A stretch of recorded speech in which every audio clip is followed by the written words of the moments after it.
What's up, guys? Eric here. Today, we're going to be talking about everybody's favorite topic, timecode. We're going to be going over what timecode is, how it's used, like what it's used for, how to implement it in your shows, and I'm going to share a few little tips and tricks, little secrets with you to get the best results possible. You ready? Let's do it.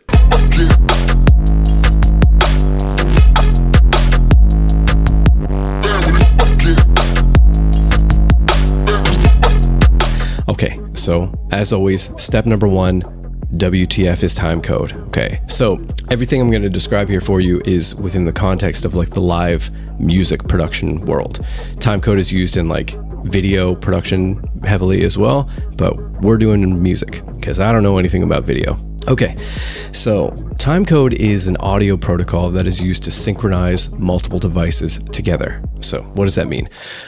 Basically, it is an audio file. It actually makes noise. I'm not going to play it for you at any point in this video because it makes a horrible noise. It's like, if any of you guys remember like dial-up modems and stuff, it's kind of on par with that. And basically, it's a piece of audio you drop into your playback session and is played alongside your audio playback, but that audio is sent around different worlds of your production. It could be your monitor desk, could be your front of house desk, could be your lighting desk, your video, whatever, pyro, etc. And it's used to essentially automate various functions at those different worlds. So for instance, on an audio desk, it might change scenes or snippets or things like that. So little settings are changing automatically versus an engineer having to constantly like jump around and do this. It might be triggering lighting, complex lighting, cues and stuff like that. It could be triggering video, anything like that. Anything that is automated. And anytime you see a show with just like crazy stuff happening and it's all like synced to the music, more often than not, you're seeing some form of timecode. So hopefully that makes sense. So that said, we can kind of just jump right in. So here we are in our Ableton session provided by the ultimate playback template. Shameless plug. If you don't know what it is, go get it. And as you can see here, I have a folder of timecode. Now timecode comes in a few different flavors. It'll come at various frame rates, and you can also use it at various sample rates. The frame rates are typically dependent on whoever is receiving the timecode. I've been on entire tours where our lighting team says like, whatever you want, use that. So I would give them like the highest I had, which is 30 FPS at 48K. And then we would go through and we would do this TV show or this weird separate performance. And they'd be like, we want 29.97. We use 25 frames per second, all this stuff. So just know that like various productions will use different frame rates and you just kind of have to be ready for that. As far as the sample rate goes, the big thing here is that it should just match whatever the sample rate of your session and your stems are at. So whether you're playing back at 44, 48, whatever, or above that if you want, whatever it is, it should match.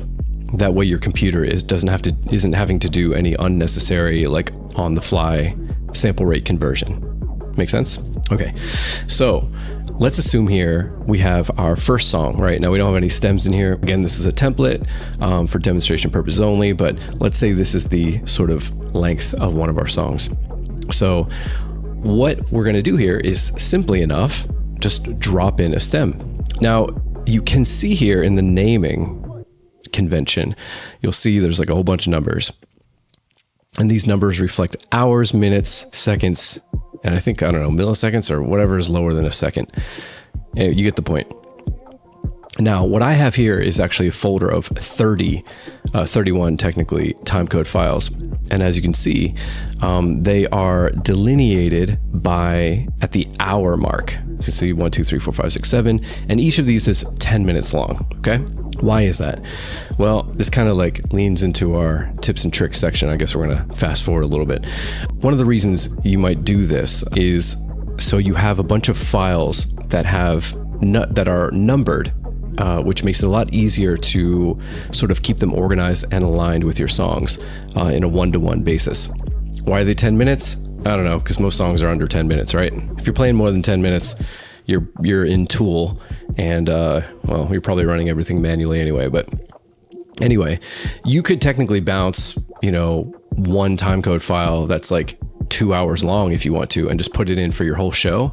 But the problem is that if you ever need to know precisely where song 2 starts, if you're only using one gigantic file in your playback session, your song 2 might be like 4 minutes, 37 seconds, 27 milliseconds or something, which is very hard to keep track of. So instead, what you can do is break them up into these labeled hours so that you can always drop in like hour 1 is song 1, hour 2 is song 2, hour 3, you get the point. So anyway, also in this session here, I've created this LTC, which is some abbreviation that represents timecode. There's 2 different types of timecode out there. We're using LTC.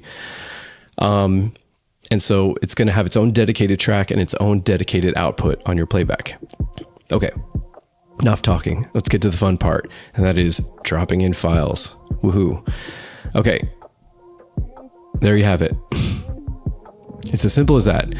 So as you can see, I've got a little bit of excess, so I'm going to like trim this off.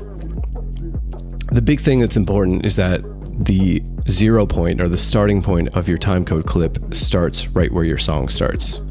That's like the big takeaway.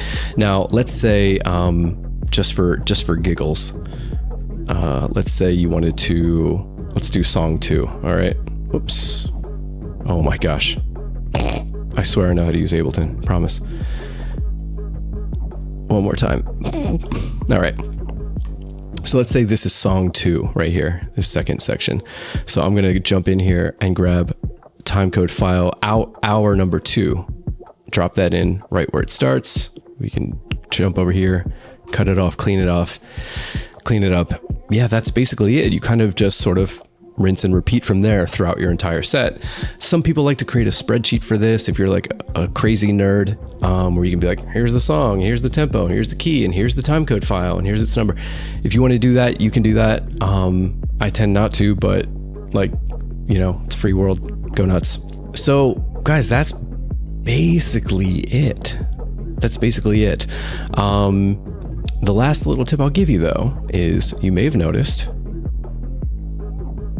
I have this folder of 31 timecode files, and as you can see, I have variants of all of these other frame rates and sample rates for you. Now, there are a ton of like websites and janky little places where you can go and generate your timecode files if you want to, and by all means, go nuts.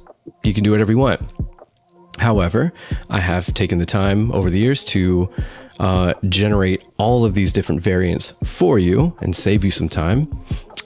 So if you do want to just pick those up, have them pre-made, pre-labeled, they're all nice and clean and pretty as always. You can find them on my Gumroad page. I'll have like the link in bio, that kind of thing. Cool. All right, guys, that pretty much takes care of that. That's timecode. If you guys have any questions, comments, concerns, leave them in the comments. DM me, email me, let me know what you want to see me cover next. And until next time, I will see you later.